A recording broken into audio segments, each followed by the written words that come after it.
Hi everybody, and welcome back to my channel, G. Parker Artworks Creations. Or if this is your first time, welcome. I'm glad you decided to try me out and join us. Okay, so today I am going to talk about palette knives. As you can see, I have a few. I'm not as if my brain's having a brain fart. I don't really know how to use every single one of them. I just think they're cool. When I was first starting out in painting with acrylics and learning about palette knives, I thought the plastic ones were the way to go. Well,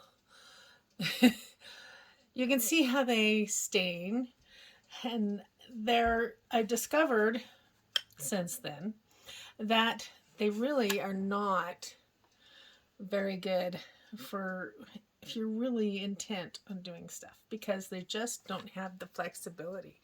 They're just not. I mean, if you're working on canvas board, which is what I recommend you work on with palette knives, um, you, there's like hardly any give. It's really not helpful. And when you're doing big ones like this for doing leaves or buildings or rocks, or that's probably not as important. But if you look at this metal one as compared to that, look at how flexible that is. I mean, that's a whole different story. You can do a whole different bunch of shapes and pulling the paint with this than you could with that one.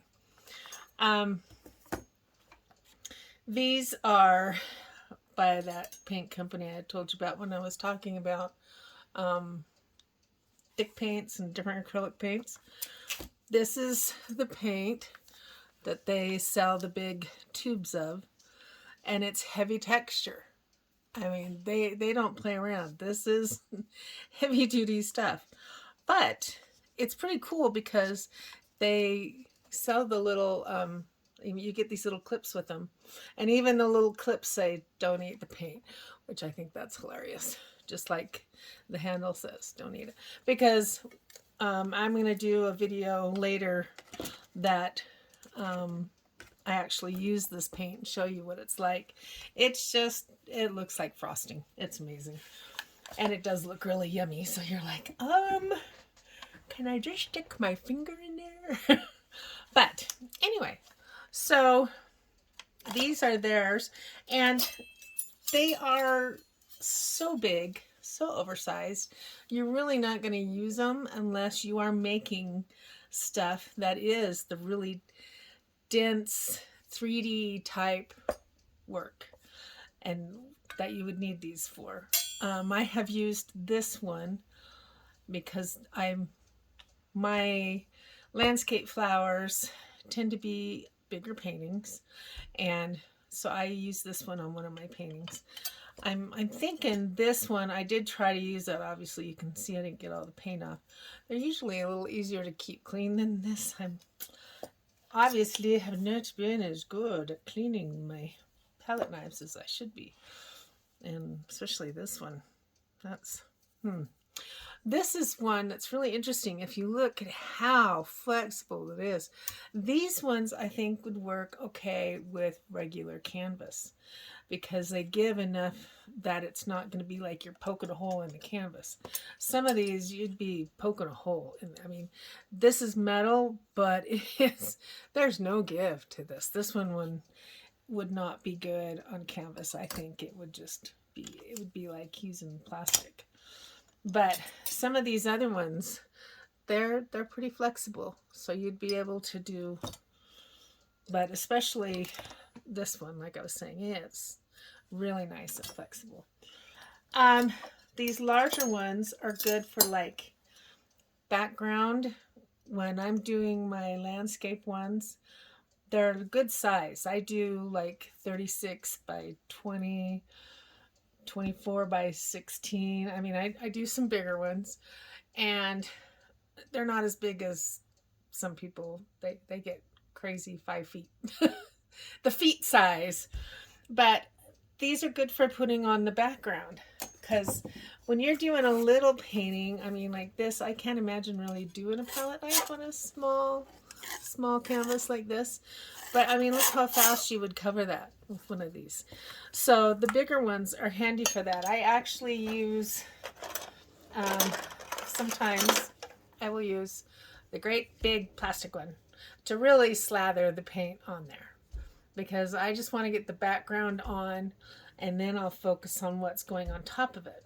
You can see, I tell you, these plastic ones, they retain the colors. It's kind of crazy. But anyway, all that aside, I think you would want to determine what palette knife you're going to use depending on what you're painting. If you're doing a lot of leaves and flowers and that type of thing, or you're just doing one shape like that, these would be very handy. If you're doing a lot of different things, then you're probably going to use a lot of different shapes.